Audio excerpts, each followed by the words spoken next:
Well, as Israel weighed whether to retaliate for Iran's attack last weekend, the Massachusetts Democratic Congressman Seth Moulton urged it to finish its operations in Gaza and not start a new war. The congressman is a member of the House Armed Services Committee and joins us live here on the Hill. Congressman, thanks for being back with us. We appreciate your time, sir.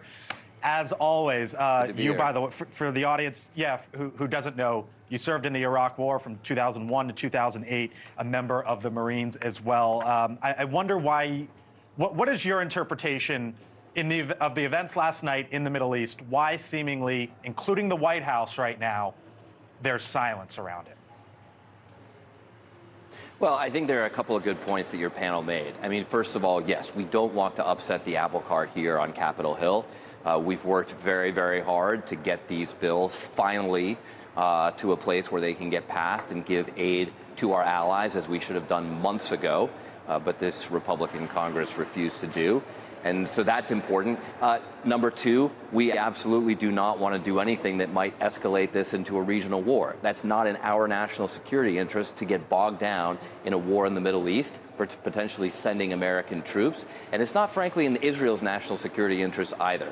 So behind the scenes, we're doing what we can to tamp this down and say enough is enough, while at the same time, standing by our ally Israel in the face of this really unprecedented Iranian attack. So there are a few reasons why it's important for the White House not to get too excited right now. But I think you're right. In the next few days, especially once we learn more about the nature of the attack, we'll hear more rhetoric from President Biden. Yeah, and President Biden is on his way now to Delaware, and as he left the White House to travel to Delaware, he could have talked to reporters. He didn't, just to show that clearly the White House is trying not to talk about this at the moment. I wonder, though, Congressman, what you think needs to happen next. What do you want to hear out of the president next? Well, first of all, we just need to pass these aid bills. And when I talk to my Republican colleagues on Capitol Hill, just to find out simple things like, when are we going to vote? They all throw up their hands and say, Seth, I don't know. It's total chaos in the Republican conference right now. And so although it does seem like things are finally on track, we won't know until those bills actually get passed through the House, hopefully tomorrow afternoon. So let's do everything we can to support that, first of all. Second, President Biden needs to continue to articulate a way forward here in the Middle East. You pointed out how I said Israel needs to focus on the war it has rather than starting another war. There are indications that Prime Minister Netanyahu may want to move against Hezbollah in Lebanon to dramatically escalate the conflict to the north. Look, this is going to go on for a while, and the White House needs to continue providing a steady hand, standing alongside Israel when it comes to defending itself, but doing whatever we can to make sure there's not a wider war in the Middle East.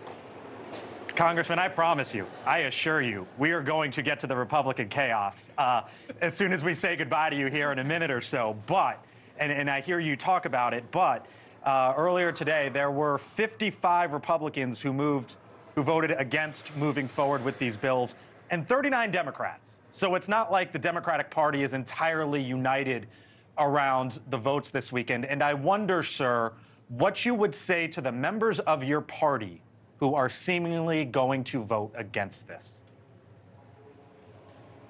Well, look, I think what you'll see tomorrow is Democrats will be thoughtful about this, and there are some Democrats who will vote against certain aspects of these bills or certain individual pieces of the aid and vote in favor of others. What you don't see is this mass movement of Democrats to just support Vladimir Putin, to vote against Ukraine aid just because that's what Donald Trump says to do. That's what's happening on the other side of the aisle. And what's particularly striking, sitting on the House Armed Services Committee, is when Republicans come into the classified briefing, something, by the way, that Speaker Johnson never seemed to bother to do when he was on the Armed Services Committee. He's talked about how now he's getting intelligence briefings and it's changed his mind.